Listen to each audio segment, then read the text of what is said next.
Hello everyone.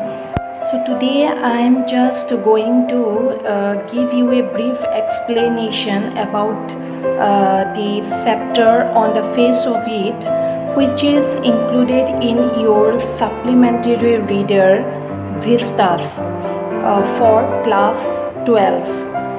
So this chapter on the face of it was written by the author Susan Hill.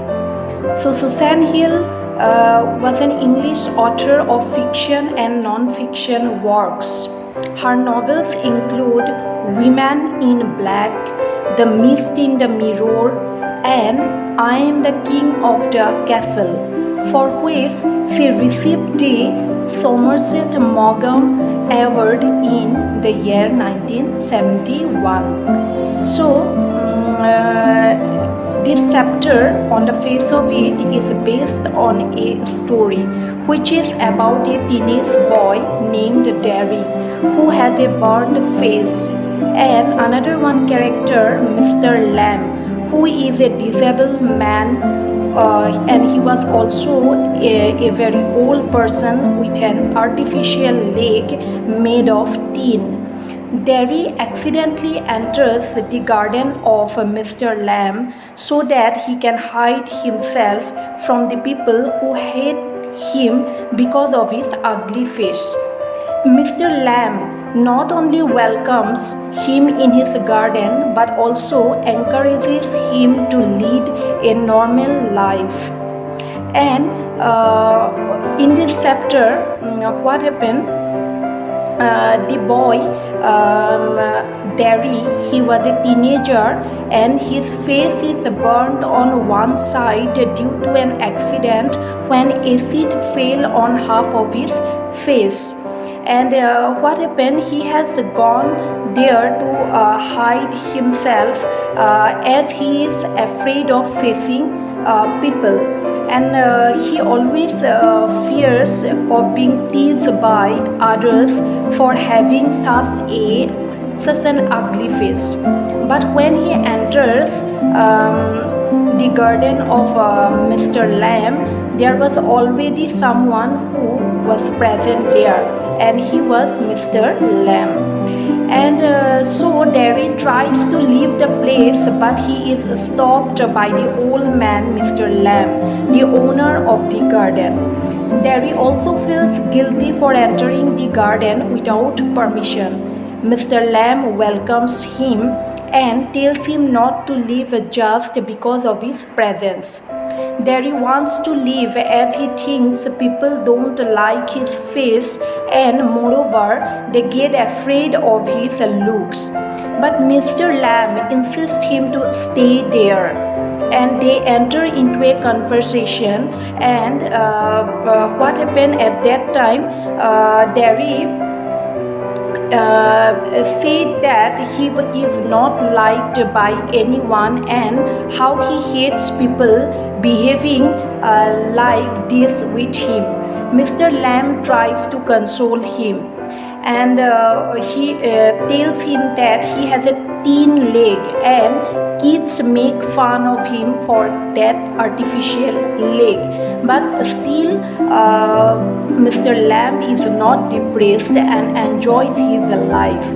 They both talk about various things, and this leads to the revelation of Derry's fear, depression, and hatred about his being in such condition. And but Mr. Lamb keeps on telling him to think about only positive things. Soon they become friends, and Mr. Lamb asks him to help him in plucking the crab apples of his garden. Derry tells him that he had come too far from his home without the permission of his mother. Mr. Lamb tells him to take permission from his mother.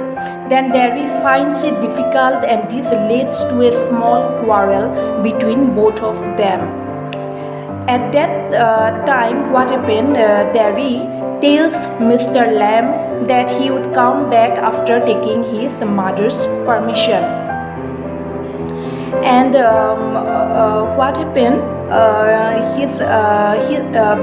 His mother did not want him to go back, but he comes back again to fulfill the promise.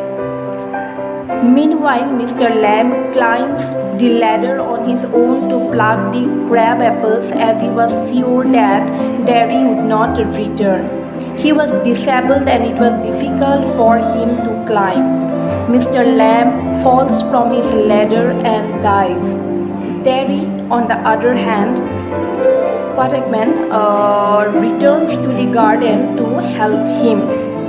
When he enters the garden, he sees Mr. Lamb lying on the ground. Derry tries hard to make him move, but did not get any response from him. And finally, he comes to know that Mr. Lamb is dead, and Derry starts crying. So, this is the short explanation about this story on the face of it.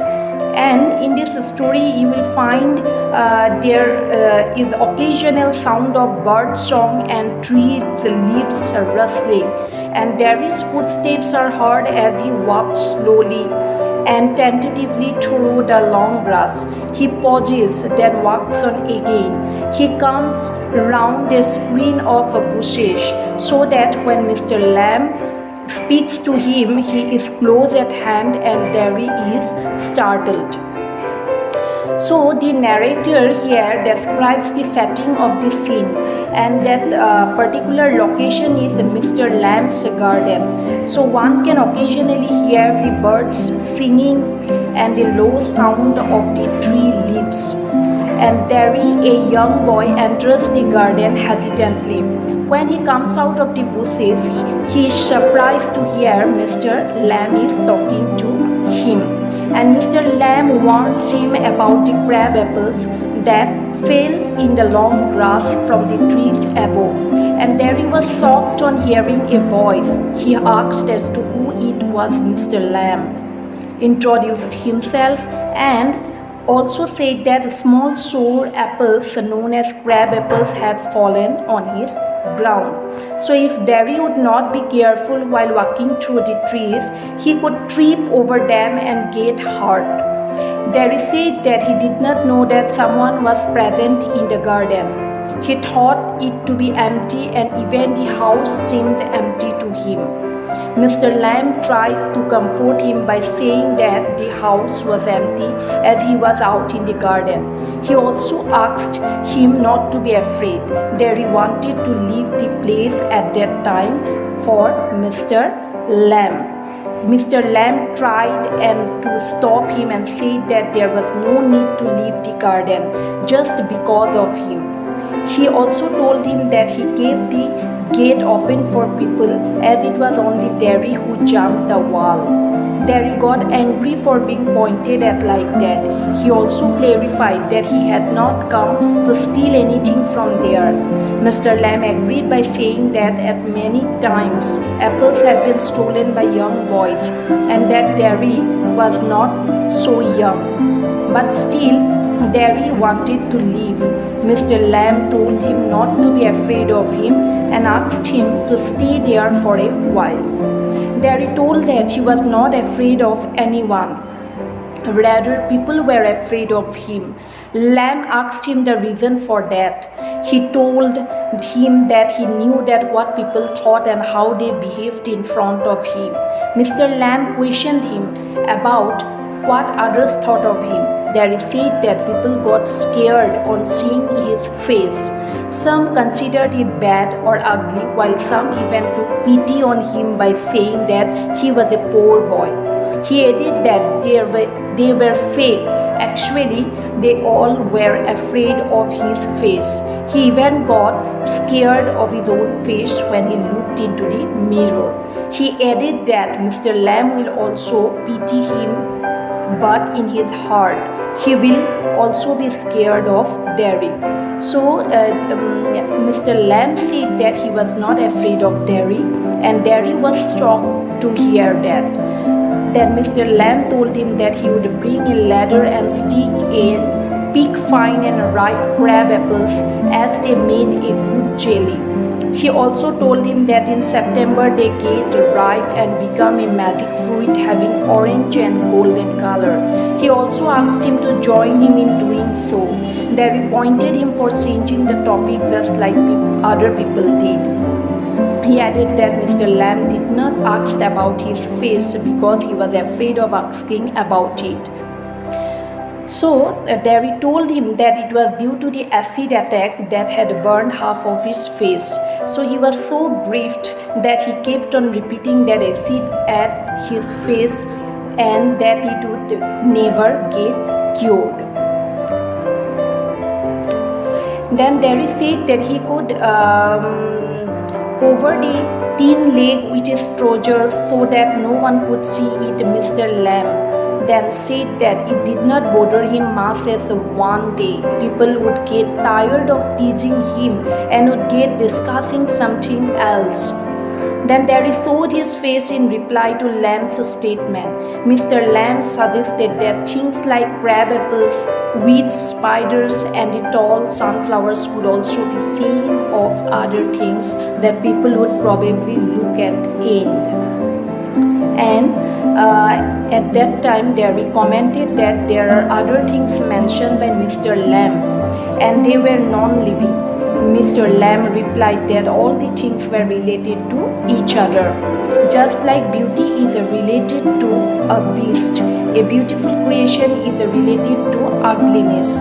So Derry was confused on this opinion of Mr. Lamb. Then Derry replied that often he had heard people saying that beauty is not related to one's appearance. Rather, inner beauty is our real beauty. Even a handsome man is the one who does something good rather than one who looks good. He said that once a beautiful girl loved a beast for who he was and kissed him, which turned the beast into a handsome prince. He would not have changed if she had not kissed him, but that he said he won't change. Mr. Lamb said that Derry was right at that point. Derry said no one would kiss him ever because of his face. Even his mother kissed him on the good side of his face. He did not like this at all. He said he did not care even if nobody kissed him. Mr. Lamb asked him that, did Derry ever want to kiss someone? Then Derry asked him what he was talking about. Then Mr. Lamb said that probably Derry wanted to kiss pretty girls who had long hair and large eyes, or other people whom Derry loved. Derry replied that no one would ever allow him to do so. Then Mr. Lamb said that this was unpredictable. So in this way, I just end up this story on the face of it.